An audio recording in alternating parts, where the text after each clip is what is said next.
Olá, está no ar mais um Espaço Universitário, o programa da TV Câmara São Paulo que apresenta produções audiovisuais feitas por alunos de comunicação. O documentário de hoje é sobre os jornalistas brasileiros que cobrem conflitos e foi produzido por alunos da Universidade Anhembi Morumbi. Vamos assistir a primeira parte de O Outro Lado da Guerra, a visão de quem cobre. Roda aí.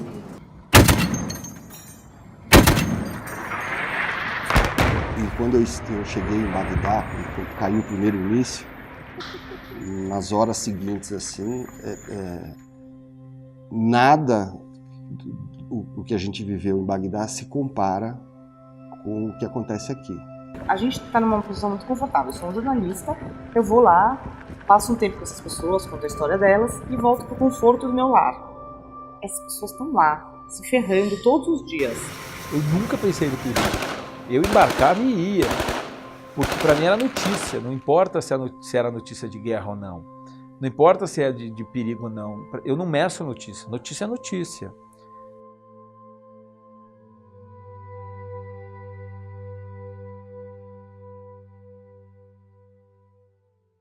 O que faz um jornalista ser convidado a participar de uma cobertura em zona de guerra é a carreira que ele construiu, é o que ele galgou durante o tempo que trabalhou para a empresa, né? E comigo acho que não foi diferente. Tinha uma equipe enorme lá de fotógrafos, né? E eu acabei sendo escolhido para ser convidado e topei na primeira, porque eu sou de paz, né? Mas se tem guerra, eu queria estar lá para cobrir. O jornalista vai cobrir uma guerra, ou trabalhar em zona de risco,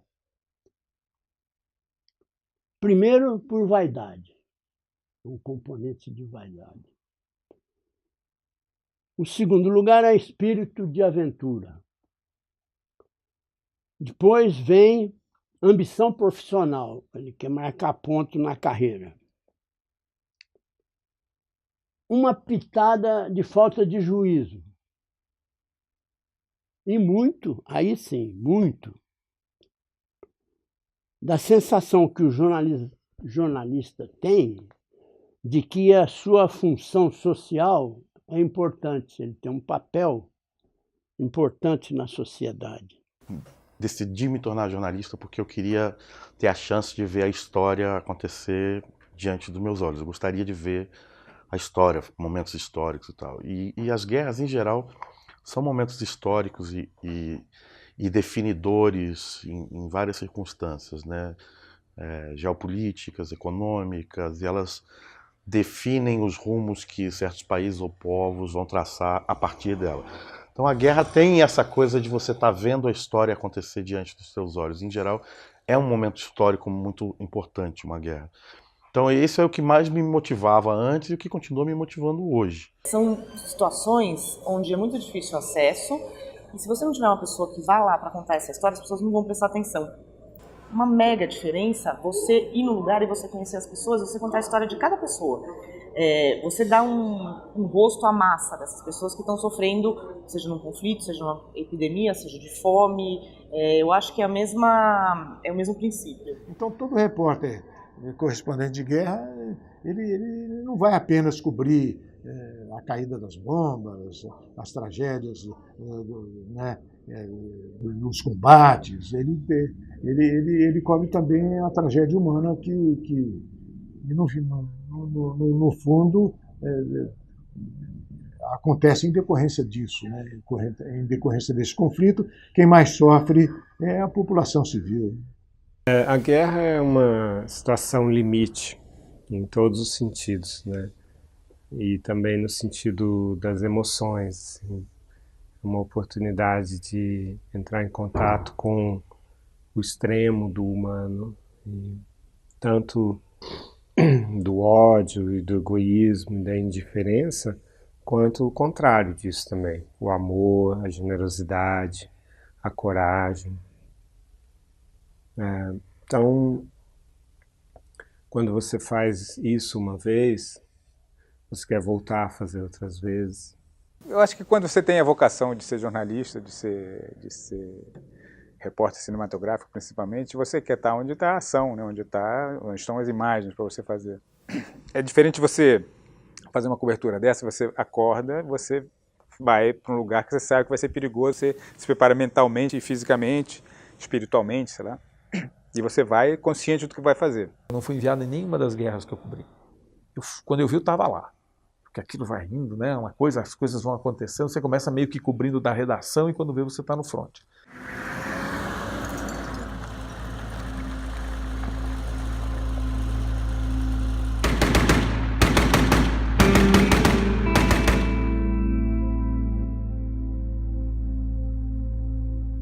Eu acho que o fundamental para cobrir um conflito é estudar a história. Acho que esse é o ponto mais importante na preparação de um jornalista, é entender quais foram os contextos e as razões para chegar naquele ponto ali. O que aconteceu lá atrás para a gente chegar até ali, né? Ler livros, conversar com pessoas, achar pessoas que moram lá, ONGs, jornalistas, diplomatas, converse com as pessoas para você não cair de paraquedas, não virar turista. Você tem grupos secretos na internet, no Facebook, de jornalistas cobrindo área de conflito. O mais famoso deles, talvez vocês conheçam, é o Vulture Club, o Clube dos Urubus, né, em tradução. Então, dentro do Vulture Club, você tem subgrupos. Em cada área de conflito que tiver no mundo vai ter um subgrupo do Vulture Club. E dentro desses grupos se reúnem os jornalistas, os fixers, gente que trabalha em ONGs e tal. E ali é onde as discussões e as recomendações vão acontecer. Guia é uma peça fundamental nessa cobertura, que é o fixer, é o cara local. É o cara que te dá segurança, dá suporte e faz com que você possa circular naquela área perigosa com um pouquinho mais de segurança, né? E a gente está o tempo inteiro trocando informações sobre os fixers, como eles estão, se eles continuam sendo confiáveis, né? Muitas das vezes são cooptados, seja por um governo, seja por um grupo, e aí a gente está sempre monitorando essas questões, assim. Então você tem que saber como está o terreno, desde a questão dos vistos, se estão dando visto, se estão passando, se os jornalistas estão passando. Primeiro você tem que arrumar um jeito de entrar. Coisas logísticas básicas. Tipo, você precisa da autorização, você sempre vai ter que ter 50 carimbos, autorização de alguém, um militar, um comandante que vai deixar você entrar, porque é um país onde as regras normais não se aplicam, né? É um país que está em conflito. Então, acho que você conseguir entrar é a primeira coisa. E aí eu acho que você vai... E você tem que cobrir os dois lados, o lado do conflito e o lado dos civis. O lado do conflito você tem que entrar em contato com o comando do lado de onde você está para você ir para o front. E o lado dos civis você tem que ir nos hospitais, você tem que ir nas casas, conversar com as pessoas, conhecer as pessoas, menos isso. A maioria de quem se intitula correspondente de guerra, e isso eu estou falando para vocês tomarem cuidado, visitou a guerra, faz uma visita à guerra, protegido pelo exército que os leva. A Guerra das Malvinas foi uma coisa que a maior parte dos jornalistas cobriu de Buenos Aires, né? Eu cheguei mais longe, eu cheguei a Rio Gallegos, segui uma parte ali perto no Chile, Punta Arenas, chegamos próximos, né? Bahia Blanca, fiquei algum tempo estacionado em Bahia Blanca junto com o meu cinegrafista, mas a gente não chegou no território de combate. A Guerra das Malvinas foi muito difícil ser coberta. Eu conheço colegas meus que cobriram do Hotel Sheraton, em Buenos Aires. Mas uma das circunstâncias históricas da Guerra do Vietnã é que ela foi a guerra mais bem coberta pela imprensa, sabe? Chegou um momento que havia no Vietnã 500 correspondentes de guerra, de vários cantos do país, do mundo, né? E muitos deles desapareceram, simplesmente desapareceram, sabe? Porque eles não tinham nenhuma proteção, não tinha nenhuma rede de sustentação por trás, né? Um outro jornalista, o tipo que eu fui, por exemplo, eu fui credenciado pelo exército americano. Então, eu fui jornalista credenciado pelo Exército e devia, quando no fronte, estar de uniforme militar e obedecer as regras da guerra, a disciplina da guerra lá entre os soldados, entre os combatentes, né?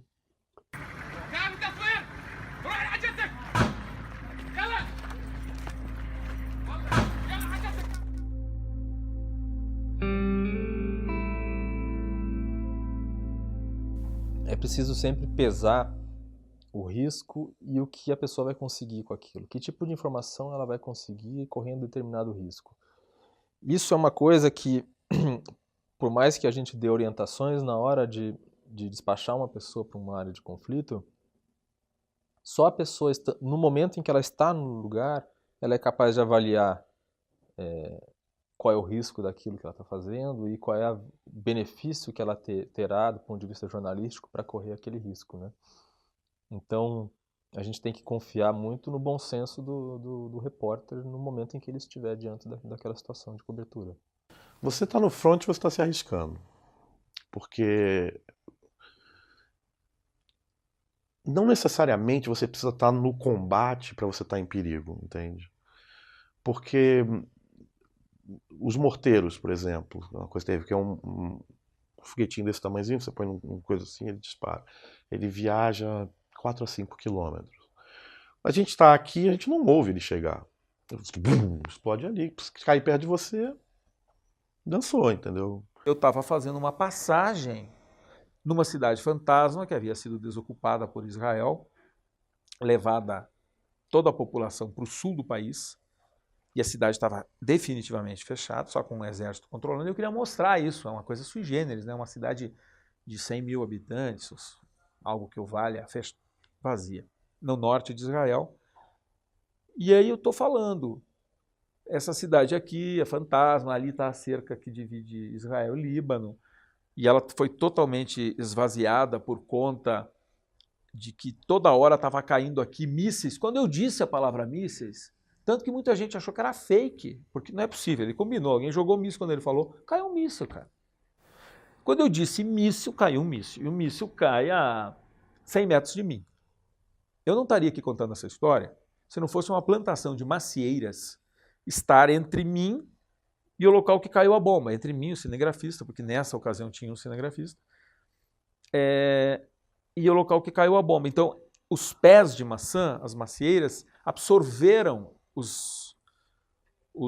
o impacto dos estilhaços. Antes de acontecer o acidente comigo, já tinha acontecido com 8 soldados americanos, 8.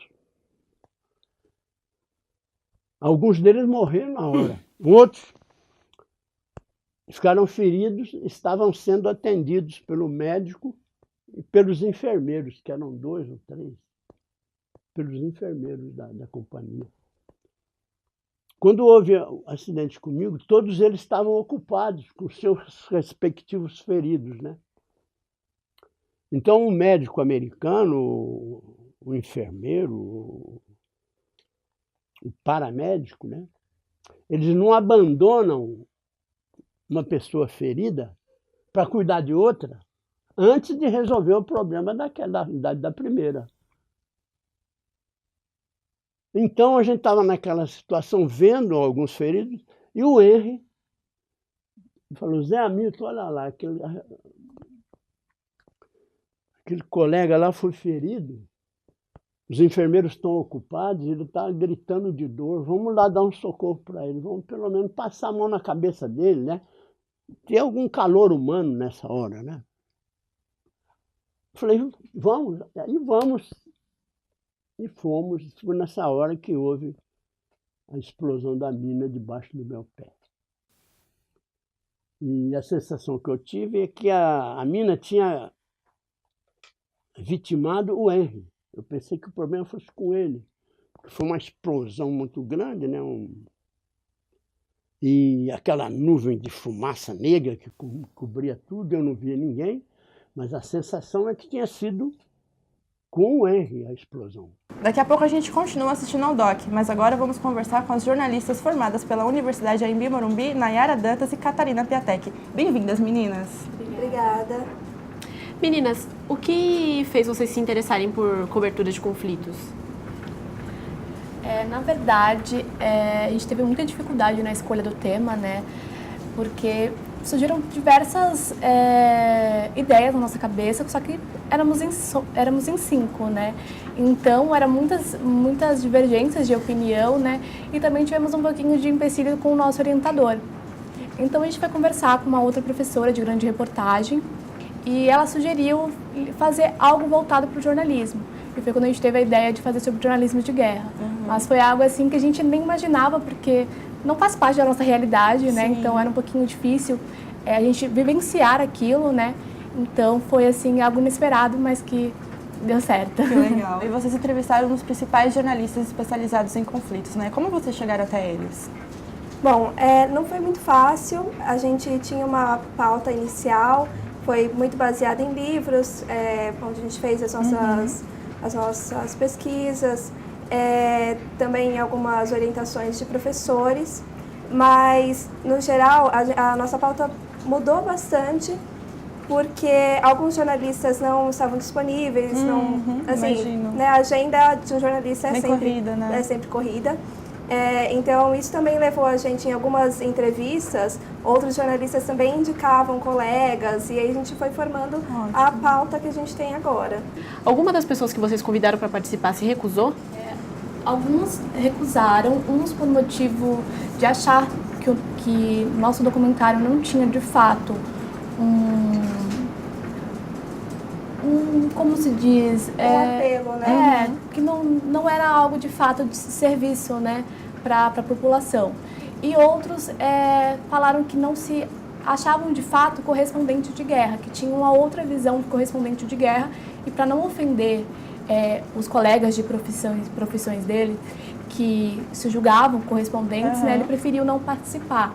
Né? Então a gente teve sim alguns casos que preferiram não participar, mas acontece, acho que faz parte, né? Cada um tem aí seu ponto de vista e faz parte do jornalismo, né? E onde que vocês realizaram essas entrevistas? Como que vocês foram recebidos pelo local? Em alguns casos a gente foi, inclusive na casa de alguns jornalistas, a gente chegou em redações também, e no geral acho que foi isso. A maioria foi na própria residência deles, e outros que não tinham tanta flexibilidade de tempo preferiram que fosse no local de trabalho, porque eles já estavam lá e era mais prático e mais viável para eles no momento. Legal. E vocês perceberam que esses profissionais têm algumas coisas em comum? Sim, né? Eu acho que, na verdade, todos demonstraram assim, muita paixão pelo que fazem. Eu acho que isso foi incrível pra gente, que não tinha uma visão assim tão... de como era de fato a cobertura de guerra, né? Como ela disse, a gente só tinha acesso ao quê? Aos livros, e depois tivemos aos relatos deles, né? Então, todos tinham essa coisa de gerar ganho social, de gerar alguma discussão, que é o que de fato a gente espera, né, do jornalismo, tanto em cobertura de guerra quanto de conflitos ou qualquer outro tipo de assunto, né? Então, todos eles tinham essa vontade de gerar algum ganho e eram apaixonados por história, né? Acho que é fundamental aí para quem faz cobertura de guerra. Sim. E eu acho que nem só isso, outra coisa que eles também tinham de muito similar a maioria ter essa vontade de continuar cobrindo mesmo, de assim, por mais que seja muito difícil encarar uma guerra e tudo mais, ainda mais hoje em dia que o jornalismo é um alvo, todos eles ainda têm a vontade de seguir na cobertura, né? E também em questão, mas pela época em que a gente vive, as guerras em que eles cobriram, os conflitos que eles cobriram também eram parecidos ou na mesma época, então é isso que era bem similar. Uma das entrevistadas, a Patrícia Campos Melo, disse que o jornalista de conflitos fica em uma situação confortável. Vocês acham que é isso mesmo? Acho que tem os dois lados, né? Porque realmente é isso. A gente é jornalista, vai lá, cobre o conflito, mas tu tem a vontade de poder voltar, e tem os benefícios ali que você tá meio que no campo de proteção, digamos assim, né? Você não tá tão exposto quanto aquelas pessoas que convivem diariamente com aquilo, que perdem suas famílias, perdem sua tranquilidade, né? Porque seu direito de ir e vir. Então, tem sim os riscos, muitos citaram histórias assim que deixaram a gente chocados, né? Tipo, como você consegue passar por tudo isso? E isso é o seu psicológico, como fica, né? Então, eles são muito afetados, sim, mas é o que ela disse, eles podem voltar, né? Os que estão lá, a maioria não podem. Não podem, é verdade. Nayara, agora a gente tem que se despedir de você, porque a gente vai receber outro integrante do grupo. Você quer deixar algum contato? Sim, tem o meu site, nayaradantas.com, lá tem todos os meus contatos. Obrigada, viu, Nayara, pela sua presença aqui no Espaço Universitário. Imagina, obrigada a vocês. Bom, agora a gente vai para um rápido intervalo e daqui a pouco voltamos com a continuação do documentário O Outro Lado da Guerra, a visão de quem cobre. Até já.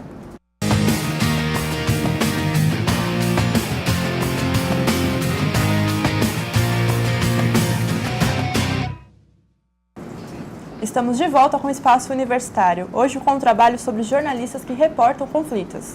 Vamos assistir agora a segunda e última parte de O Outro Lado da Guerra, a visão de quem cobre. Na Guerra do Vietnã, a proporção de jornalistas mortos para o número de soldados americanos mortos foi de um jornalista morto para cada 920 soldados americanos. Já na Guerra do Iraque, já no século XXI, a proporção foi de um jornalista para cada 30 soldados americanos mortos. Então você vê que, em proporção, os soldados que estão na linha de frente, combatendo, atirando e sendo alvo, morreram numa proporção bem menor em relação aos jornalistas, né, nessa Segunda Guerra. Meu pai é jornalista e na primeira Guerra do Golfo, nos anos 90, ele foi sequestrado no Iraque junto com William Vac e eles ficaram sequestrados 10 dias. E eles foram resgatados, fizeram uma troca de reféns, etc. Se tivesse acontecido hoje, provavelmente eles estariam mortos. Do jeito que as coisas estão agora, nas guerras deste momento, o jornalista pode ser alvo pretenso mesmo. O cara tá lá, TV escrito aqui, ou press, né? Bem, tá entendendo onde eu quis chegar? A guerra de ontem, eu poderia morrer se tivesse um franco atirador atirando em todo mundo. De repente, pegou em mim, cabeça, foi. Bom, adeus. Hoje não. Hoje nós somos alvo, porque nós damos ibope para a guerra deles. O jornalista, ele se tornou isso, né? Cada vez mais, infelizmente, né? Isso foi uma coisa que o Estado Islâmico fez muito. É claro que sempre houve ruídos assim, em todas as coberturas, mesmo em situações conflituosas que não são de guerras.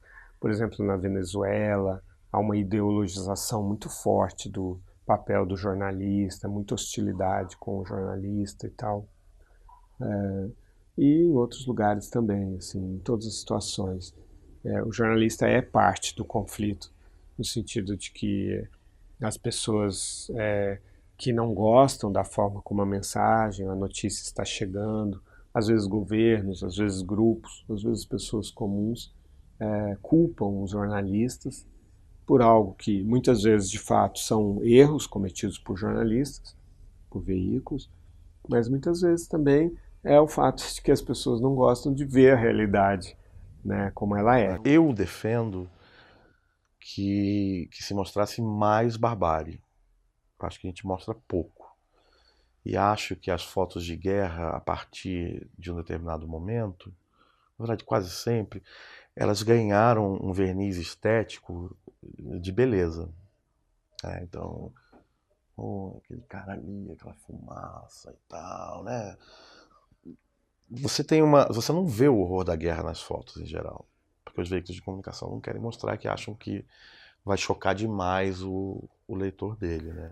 Você tem uma espécie de ditadura da estética. O que você vai fazer tem que ser bonito, tem que chamar atenção, tem que seduzir o telespectador ou seduzir o leitor. E isso é um problema, porque muitas vezes o que você está escrevendo, você não quer seduzir ninguém, você quer mostrar a mortalidade, você quer mostrar a destruição, você quer mostrar quem é responsável pelo assassinato de crianças e tudo mais. Então, você está mostrando uma realidade que a guerra que não é bonita. A guerra não é bonita, a guerra é terrível. Você pode ver que é comum os caras tirarem foto de tanque no deserto ou no pôr do sol. Então é uma imagem bonita, você vê aquele puta sol, as dunas do deserto, o tanque. Mas não é bonito o que está acontecendo lá. Estão matando mulher, estão matando criança. Quer dizer, não tem nada de bonito naquilo. Mas eles mostram como se fosse um filme. E isso é muito perigoso, porque a sedução, ela apaga a capacidade crítica. A aviação acabou de fazer um ataque aéreo aqui a alguns prédios da universidade e ainda estão em estado plano.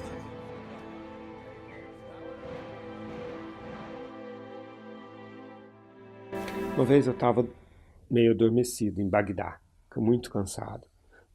E a gente nesse estava o Juca Varela, que era fotógrafo do Estadão. E estava um motorista, um fixer no carro. E eu estava sentado no banco da frente com o pé assim. Ó, eu tenho essa mania de cruzar as pernas e pôr assim. E estava assim. Eu estava meio cochilando. E Bagdá estava cheio de checkpoints, assim, de controles do exército iraquiano. E a cada 2 minutos parava num checkpoint. E aí uma hora a gente parou. E eu estava meio sonolento, assim. E eu escutei o barulho de uma arma sendo engatilhada. E aí quando eu abri os olhos, essa arma estava apontada para minha cabeça. Era um soldado iraquiano. Ele tinha afastado o fuzil e pegado a pistola. Quando um militar faz isso, geralmente é porque ele vai resolver uma questão pessoal. E aí eu não tive tempo de reagir, fiquei olhando aquela cena de uma pistola apontada para minha cabeça e em seguida apareceu um funcionário do Ministério do Interior e falou assim: "Você não mostra respeito num checkpoint?" E aí eu vi que a sola da minha bota estava virada para ele. E tinha uma porta do carro no meio, mas não importa, a sola da minha bota estava virada para aquele soldado. Então, toda aquela tensão, ele estava pensando em descarregar em mim, né? Um simples repórter civil, desarmado, que fez uma grande ofensa para os árabes, que é você mostrar a sola do seu sapato para uma outra pessoa. E aí eu falei assim, eu sou do Brasil, de lá isso não é uma ofensa. É claro, já tinha colocado meu pé de volta. Falei, eu sou do Brasil, de lá isso não é uma ofensa, mas isso não vai voltar a acontecer. E aí ele ainda hesitou, assim, ficou um tempo ainda com a pistola. O Hotel Palestine e o Hotel Sheraton, que eram bem no centro de Bagdá, esse centro passou a funcionar como uma sede de governo provisório depois da ocupação. Os oficiais que comandaram as forças aliadas estavam instalados nesses hotéis. Nós, os jornalistas não embutidos, também continuamos ali, e os embutidos também se instalaram nesses 2 hotéis. Então ele virou um centro. Obviamente virou alvo da resistência. E ataque toda noite. Toda noite. E teve uma noite que se intensificou mais com um armamento pesado, veio por uma das ruas próximas do hotel. Os soldados americanos todos posicionados e respondendo àquele ataque, né, metralhadora de grosso calibre, .50, .30. Aí eu e o Sérgio descemos do nosso quarto, a gente estava no Sheraton, e a gente foi para a rua. E eles pegaram uns caras da resistência, pisaram até na cabeça dele assim e levaram preso. E eu saí de onde eu estava e tentei chegar mais perto dessa ação, né? Só que tinha um soldado americano, um garotão, que estava escondido numa moita ali. Mais de um, tinha vários, eu não vi. E quando eu me posicionei, eu acabei assustando ele me apontou o fuzil na cara e por pouco não atirou, né? No Irã, quando eu fui lá em 79, a gente estava cobrindo lá a tomada da embaixada, a gente decidiu fazer, com o Sérgio Motamelo, decidimos fazer uma matéria sobre a estagnação da economia, né? Porque o Irã virou um pária, né? nessa época, e estavam com situação econômica muito, muito grave. Então, uma das coisas que eu tinha que fazer é fazer construções paradas, né? Então tinha lá perto do aeroporto de Teherã, tinha muitos prédios que estavam abandonados no meio da construção porque não tinha dinheiro para terminar.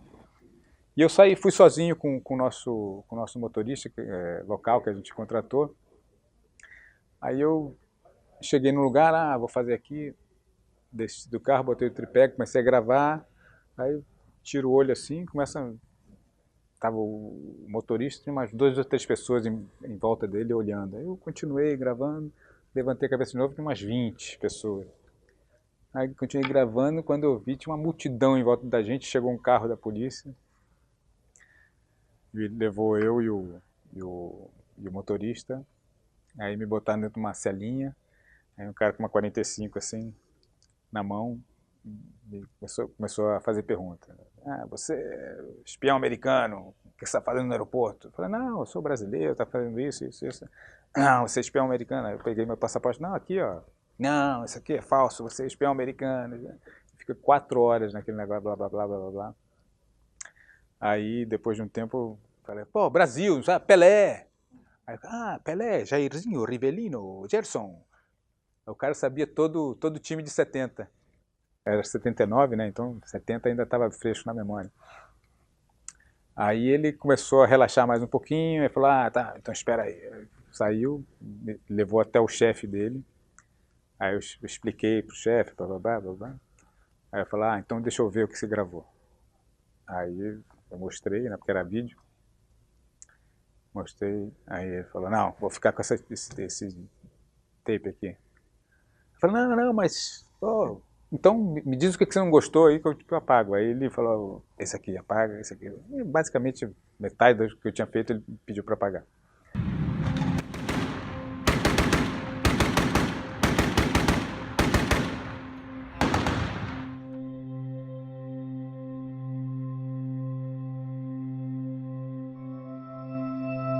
Foi um período muito intenso, né, em que a tua vida está em jogo a todo minuto, todo dia, toda hora, todo minuto. E não tem como isso passar batido. Sem traumas, nada, mas a lembrança forte continua, né? Eu não me arrependi de ir para a guerra. Lá no dia do acidente, né, eu tive 3 medos. 3 medos. O primeiro medo foi de morrer. Mas aí o pessoal da companhia, de um jeito ou de outro, me resgatou, me salvou desse perigo de morrer. O segundo medo que eu tive foi o medo de me tornar um jornalista incapaz fisicamente de ganhar minha vida trabalhando. Então, comi um ovo cozido, comi um café. Fumei um cigarro e falei, dessa eu já saí, E logo em seguida me deram uma cadeira de roda que eu podia mesmo me movimentar. Aí eu fui rever colegas que eu tinha visto, né? Colegas ou de companhia ou feridos ali que eu tinha cruzado o olhar. Né? Aí eu me aproximava, saber o nome. O nome tinha uma plaqueta, todo mundo tinha o seu nome na plaqueta, né? Mas, enfim, conversar com outro, enfim, comecei a fazer a reportagem, né? Falei, dessa eu já saí. Então, esse segundo medo eu venci no hospital de lá. E o terceiro medo, que era uma coisa mais de frescura, é que eu fiquei com medo depois dessa reportagem, eu ser considerado um jornalista ultrapassado, né? Um camarada que foi na guerra, fez uma reportagem da guerra e tudo mais, depois não fez mais nada. Na hora que você está com essa câmera, está com a câmera gravando você e a adrenalina, você vê gente morrendo aqui e ali, não está nem aí. Parece que está vendo televisão. Depois, quando você chega em casa, você põe a cabeça no travesseiro e você começa a não conseguir dormir, porque você começa a rever tudo. Então, assim, normalmente você está tão focado em contar a história, achar as pessoas e não se, assim, e segurar a onda, que às vezes eu chego em casa e tenho uma ressaca emocional, assim. Porque você fica às vezes muito sozinho também, muito longe da sua família, da sua vida, né? E isso vai minando as suas reservas emocionais. dá para cobrir só durante um tempo, assim. Chega um ponto que você precisa voltar. É difícil dizer que você não se emociona. Claro que se emociona. São situações muito, muito, muito duras. Mas também, de alguma forma, eu imagino, você vai criando uma capa de proteção, alguma coisa que te afasta também dessa realidade. Que o sofrimento alheio sirva para eu não me achar um coitadinho nessa história. Poxa, tem gente sofrendo mais do que eu aqui. Mas não para eu ficar num nível de emoção que daqui a pouco eu não faço mais o meu trabalho. Eu tenho que fazer o meu trabalho. É como o médico chegou e sangue não, sangue não. Pensa, não dá certo, ele tem que fazer. E o policial, subindo o morro, o quê? Um bandido chama a polícia e sai correndo. Não. O jornalista também. Notícia ruim. Faz parte. Vamos cobrir. Ouço uma explosão fantástica. É um twin interminável que me atravessa os ouvidos de um para o outro lado. Dá-me uma sensação de grandiosidade. Sinto-me no ar, voando, mas ainda assim com certa tranquilidade para pensar. A guerra é de fato emocionante. Agora entendo como há gente que pode gostar de guerra.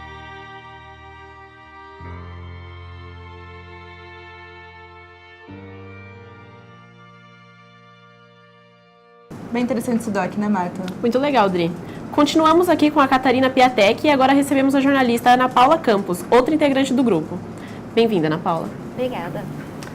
Meninas, como foi para vocês o trabalho de pesquisa? Vocês tiveram que estudar muito sobre história, né?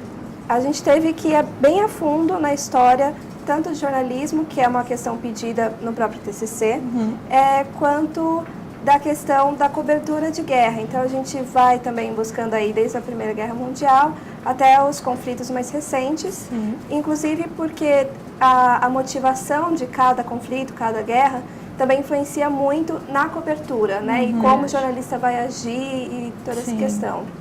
Nós precisamos ir a fundo para entender tanto a cobertura de guerra internacional quanto a cobertura de guerra apenas no Brasil, porque a princípio nós nos deparamos que eles mesmos não se consideravam correspondentes de guerra, eles se consideravam enviados, independentes.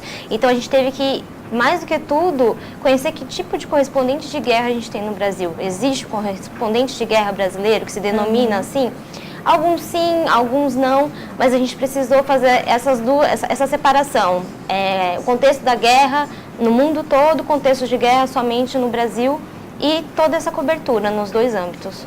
Sim. O que evoluiu, o que aconteceu, como estamos hoje, de onde surgiu essa ideia. É uma pesquisa bem complexa, né? Isso, da correspondência de guerra mesmo.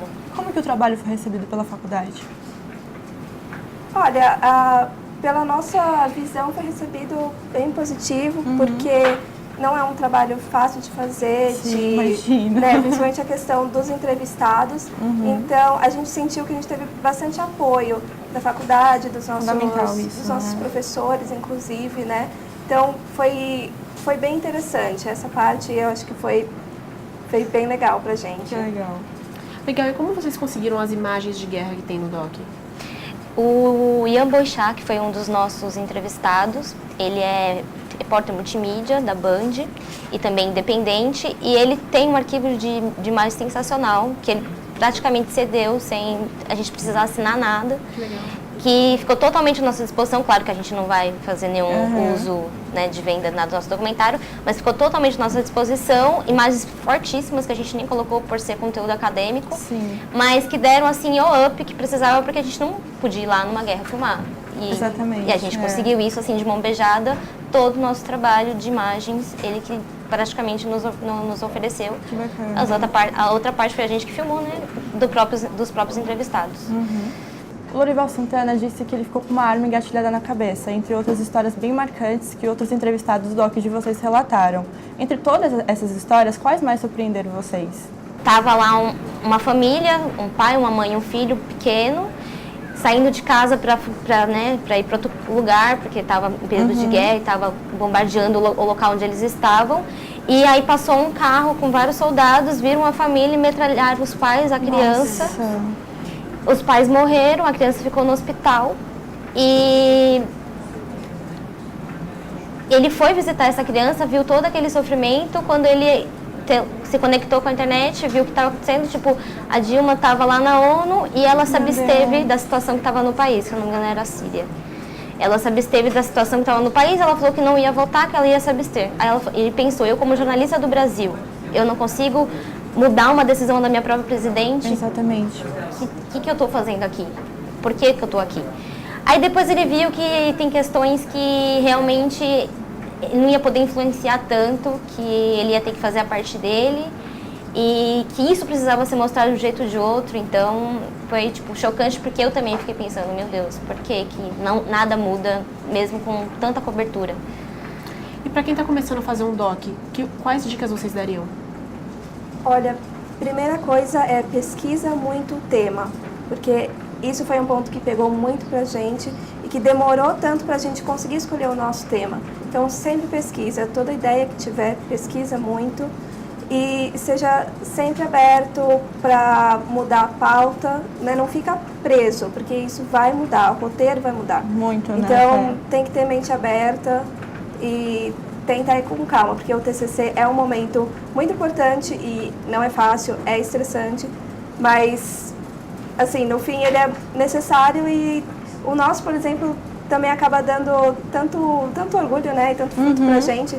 Então, no fim das contas, por mais estressante que seja, tem que tentar ir com calma. Legal. Meninas, nosso tempo infelizmente está acabando. Vocês querem deixar algum contato? Para quem tiver interesse, quiser entrar em contato, meu e-mail é cacapiatec@gmail.com. E o seu, Ana? Meu é ana.campos@hotmail.com. Muito obrigada pela presença de vocês. Obrigada. Acompanhe todas as novidades na nossa página no Face, facebook.com/Espaço Universitário SP. Semana que vem tem mais, pessoal. Tchau, tchau. Tchau.